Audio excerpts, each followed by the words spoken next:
Some of them relished both the adulation they received from supporters and the dismay of critics, who proved ineffectual in stemming public attention to the Times's splash.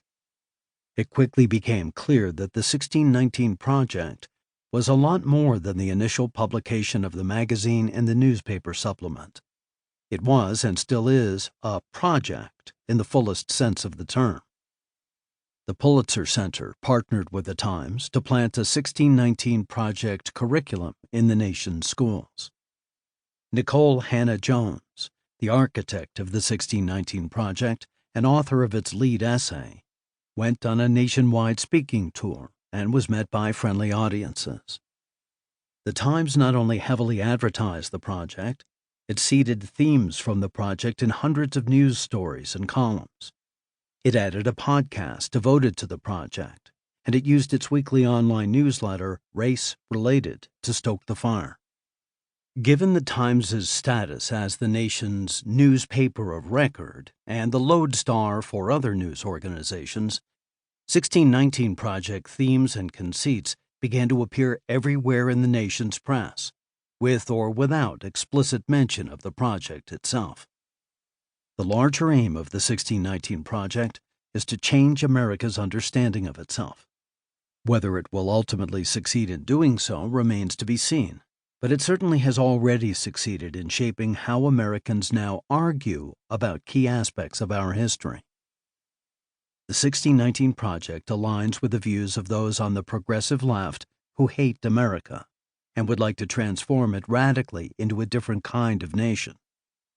Such a transformation would be a terrible mistake. It would endanger our hard-won liberty, our self-government, and our virtues as a people. Little is to be gained, however, by progressives and conservatives lobbing boulder-sized principles back and forth across the line that divides them. Instead, this book explores the 1619 project as a cultural phenomenon, a testimony to the beliefs and ambitions of one faction. That I do not share these beliefs and ambitions gives me the freedom to consider them from angles that the project's adherents might not entertain. That freedom also allows me to examine criticisms of the 1619 project coming from many whose premises I don't share: hardcore Marxists, liberal statists, hardcore free market advocates, and Southern apologists, among others. My own views, which I have presented in other books and articles, are of a mildly conservative and traditionalist sort.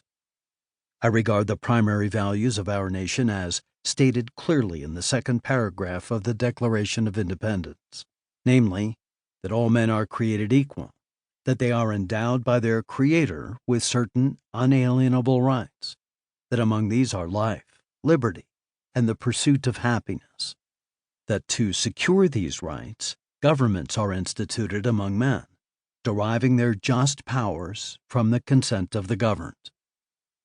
On matters of race, I uphold the principle that our Constitution and our laws should be colorblind, and that our society should strive for the common good, which is best achieved by treating one another as individuals, not as representatives of identity groups. We do, however, have the freedom to form our own communities and to enjoy shared cultural affinities.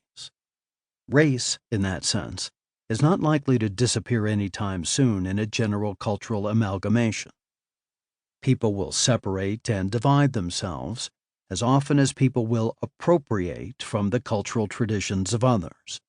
There is nothing sinister in either impulse. But this leaves open the question of how racist and how oppressive American society really is. I believe there is abundant exaggeration on both left and right, much of it driven by politics. Some exaggerate the degree to which racism pervades American society.